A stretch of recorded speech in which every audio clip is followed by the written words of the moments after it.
everything you said last year. We're going to do a montage. Yeah, with a little bit of Schragertown. Remix.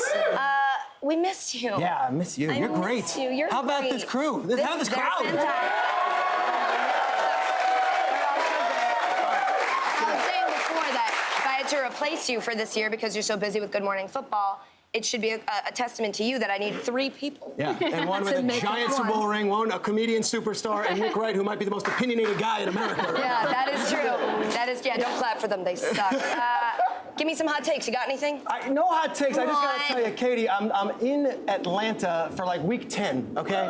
And I'm doing the sidelines for a Fox game, and I walk into the production meeting room, and you get to meet with the coach and the quarterback, and Matt Ryan comes in. I've met him a million times before. Matt Ryan looks me right in the eyes and goes, Katie Nolan show.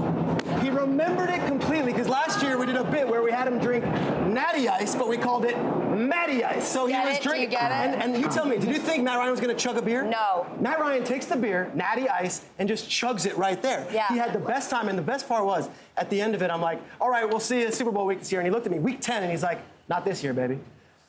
Because he's gonna be playing in the Super Bowl next year. Because of the beer. So you're saying I'm responsible for Matt Ryan turning his season around? I'm just saying, Matt Ryan, Katie Nolan, it's a thing that is a very good it's not thing. like he's married. Oh, yeah. It's not like Sarah's his wife, it's all good. It's not a thing. Let me ask you, But when it's you like a saw thing. him, was he wearing a shirt or was he just like... He looked great. I mean, I just feel like there's this feeling like he's like too vanilla, too granola.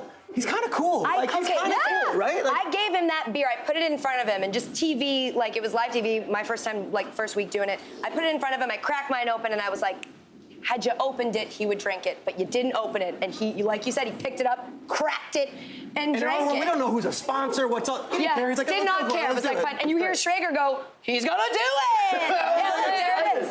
Like, oh my God, he just drinks it. Falcons and now, logo, like there's alcohol. We don't know. Like, all right, natural ice. Yeah, and now he drinks it, and now he's good. So you're welcome, I'm just sitting Atlanta. back there, and he went for it, and he opens it, and yeah. Sure. That was it. It worked. Anyway, we're VOing the same thing. Shregs, if Matt Ryan, all right, so he's got more passing yards than any quarterback ever through 9 seasons. Okay. He's going to win the MVP this year.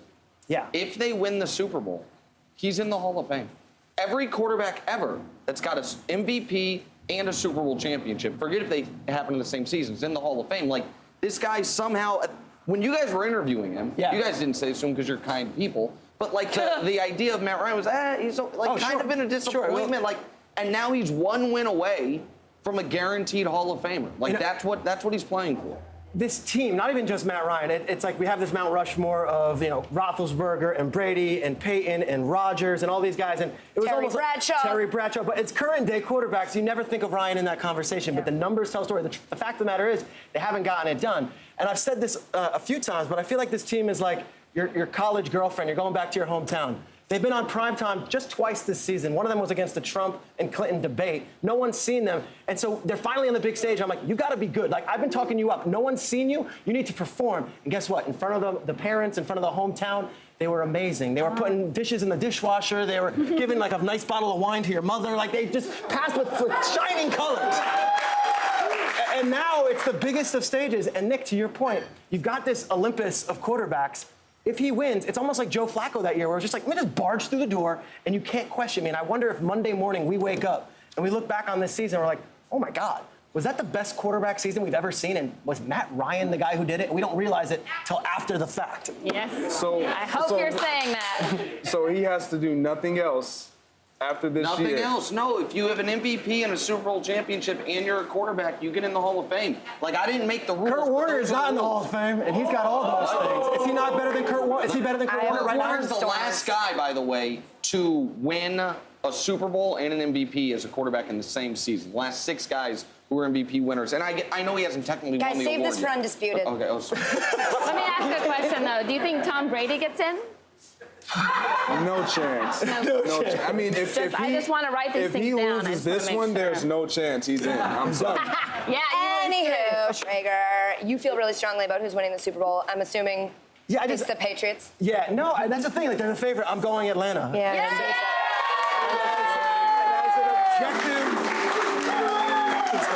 And that's the thing. You don't, Greg, I don't know Falcons fans. Like, there are a few, like Rembert's gonna come on, he's a Falcons fan, Sarah's a Falcons, like there are Falcons fans, but it's not like you go to a game and there's just a horde of Falcons fans. And this year, Atlanta's having like a moment. Yeah. Like, I'm not a hip hop fan. Hello, not a hip hop fan. Not a huge, but Migos and Gucci Mane and Future, and then you look at TV, ATL is the #1 show. Yeah. And now you've got this team in a new stadium, and it's like a moment for Atlanta. And let's not ignore it. Let's just embrace it and enjoy it, because that's a pretty cool city. Pretty cool people. You listen to Childish Gambino? Is that like what you're into? Big Donald Glover guy. Yeah? I got that. How was that, right? Did? That was I was good. like, somebody feed it to him. So you were saying you covered 5 Falcons games. Yeah. So you got to know their culture pretty and well. that's a word that's thrown out way too much, right? Culture. Yes, like, what's the locker room feel? Yeah, and I'm a What's the cynical New Yorker, vibe? so when I see brotherhood on a T-shirt, I'm like, oh my God. Like, you know, or I see family, I'm like, okay, I get it, dude. Same thing like when I see Sunday Fun Day, I'm like, don't. I'm good. Like, What, do you only wear that on Sunday? yeah, what about Saturday? Anyway, so, you know, it's this team, and I'm like, all right, I hear all the cliches. They come from the Pete Carroll camp, the competition, Tuesdays, all this stuff. 7 a.m., I'm in their building. I'm in their facility. We're doing a production meeting later in the day, and all of a sudden, I hear these lockers, like, rattling, and then Rage Against the Machine, Killing in the Name Of comes on. It's a good one. And all these guys are screaming, and then there's another song. It's Snoop and Dre, and they come on, and they're going nuts. And I look to their PR guy, I'm like, what's going on? This is not normal. He says, every morning, Dan Quinn puts them in the meeting room, and he picks one random guy on offense, one random guy on defense, and they have a competition in front of the rest of the team.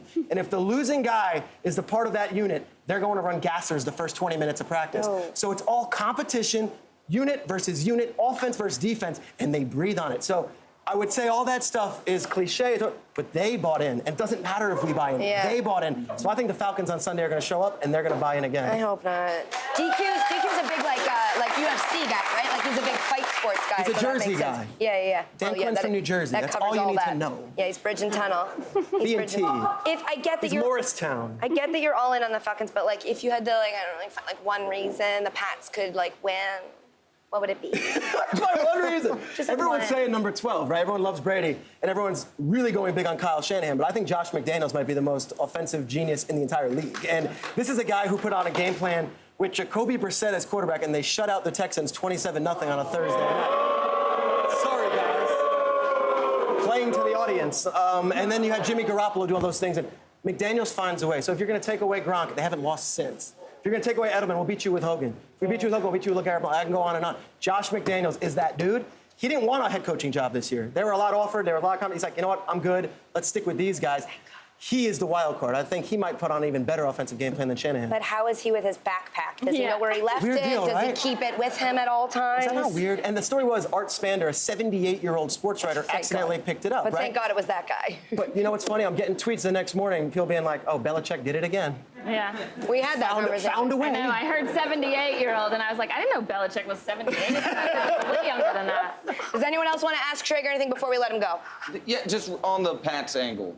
Dion Lewis is a name like no one's talking about this week. Since the start of last year, they're 16-0 when he plays. They score 32 points a game when he plays. Like the way that matchup, it's kind of football nerdy, I apologize. I love like football him nerdy. coming out of the backfield. Do you think the Falcons, like linebackers, the guys that can match up with him, have the speed? Because I see like Dion Lewis wheel route. That's why Texans That's what fans happened saw it. there, yeah. Exactly. Like that, to me, that's a huge part of the game. Everyone saw Julio, but I think that's a huge factor. I think the beauty of it, Nick, is that it could be, but it also might not be, right? Like Jonas Gray ran for 200 yards and didn't play the next game. Like that's what And then- Belichick does. Like you're sorry, and you're out. Like LeGarrette Blount could get 7 carries in the first 2 drives, or he might not see the field. That's the scary part about the Patriots. You have no idea. So yeah, could Dion Lewis be the guy? Sure. James Devlin could be the guy. I have no idea. And if I am Dan Quinn and the Falcons, I'm worried and I'm sick of knowing that that might happen. Yeah, I hope it does. Good luck. Sorry, I'm a Patriots fan. I really hope it Okay, does. don't Schrager, be thank sad. you for coming Love back. coming on. You guys are awesome. We miss you Good. so you. much. Come back This was whenever fun. you want to. We only got one more show, but just like hang out. I will. I'll get in those balls. That was it. No. Okay.